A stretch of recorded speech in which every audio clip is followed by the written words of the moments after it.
Hello guys, welcome back to my YouTube channel. So আজি guys আপোনালোকক দেখুৱাম গুৱাহাটী ইউনিভাৰ্চিটিত কেনেকৈ আপোনাৰ অৰিজিনেল পাছ সাৰ্টিফিকেট কেনেদৰে আপুনি দেখুৱাম আৰু এপ্লাই কৰিব লাগে প্ৰসেছটো দেখুৱাম। প্ৰথমতে ৰেজিষ্টাৰ নাম্বাৰটো লিখি ল'ব। ৰেজিষ্টাৰ নাম্বাৰ লিখিলে আপোনাৰ ডিটেইলখিনি অটোমেটিক আহি যাব। মোৰ আছিল 2017-18ত ৰেজিষ্ট্ৰেচন কৰা গৈছিল। তাৰ পিছত এনেদৰে গোটেইখিনি ফিল আপ কৰি ল'ব লাগিব। Candidate name, father's name, middle name নহয় সৰি mother's name, student category, gender এনেদৰে বহুখিনি আছে আপোনালোকে ফিল আপ কৰি ল'ব। তাৰ পিছত স্ক্ৰল ডাউন কৰিব। তাৰ পিছত এনেদৰে আপলোড কৰিব লাগিব ফটো, সিগনেচাৰ আৰু এটা ডকুমেণ্ট। মই আধাৰটো দিছোঁ আইডি প্ৰুফৰ কাৰণে।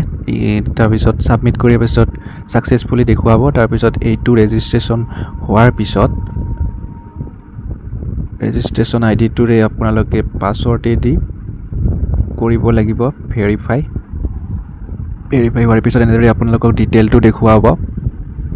তাৰ পিছত নিউ ডকুমেণ্ট ৰিকুৱেষ্টত যাব লাগিব। মই বিচাৰিম অৰিজিনেল পাছ সাৰ্টিফিকেটৰ বাবে আবেদন।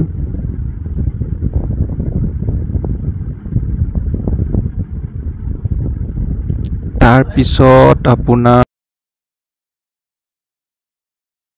BA মেজৰত ক্লিক কৰিম।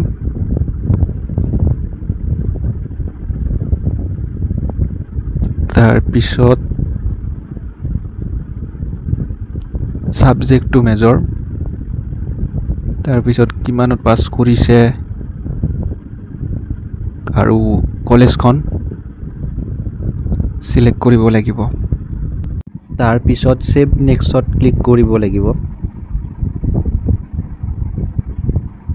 তাৰ পিছত এনে সাকসেসফুলি দেখুৱাব। তাৰ পিছত আপোনাৰ ডকুমেণ্টবোৰ আপলোড কৰিব লাগিব।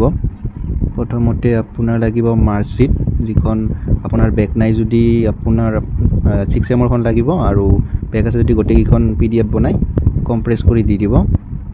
তাৰ পিছত এন্টাৰ কৰাৰ পিছত গোটেইখিনি আপলোড হোৱাৰ পিছত পেমেন্ট কৰিব লাগিব। পেমেন্টটো আপোনাৰ অনলাইন মেথডত কৰিব পাৰে, গুগল পে ইউজ কৰিব পাৰে। মই গুগল পে ইউজ কৰিম। আৰু এইখিনিৰ বাবে আপোনাৰ গুগল পে লৈ গ'লোঁ, UPI টো মাৰিলোঁ, এনেদৰে সাবমিট হৈ গ'ল। পেমেন্ট সাকসেসফুলি হৈ গ'ল। আৰু কিছুদিন পিছত মই চেক কৰিব লাগিব আইডিটো খুলি, আৰু ইয়াত আপোনাৰ এটা ফৰ্মখনৰ PDF পাব, সেইটো ডাউনলোড কৰি থৈ দিব লাগিব। আৰু এইটো লৈয়ে আপুনি গুৱাহাটী ইউনিভাৰ্চিটিলৈ যাব লাগিব। তো এনেদৰে মই ডাউনলোড কৰি থৈ দিলোঁ মোবাইলত, আৰু 2 মাহমান পিছত মই চাম। এইখনেই হৈছে এপ্লিকেশ্যন ফৰ্ম।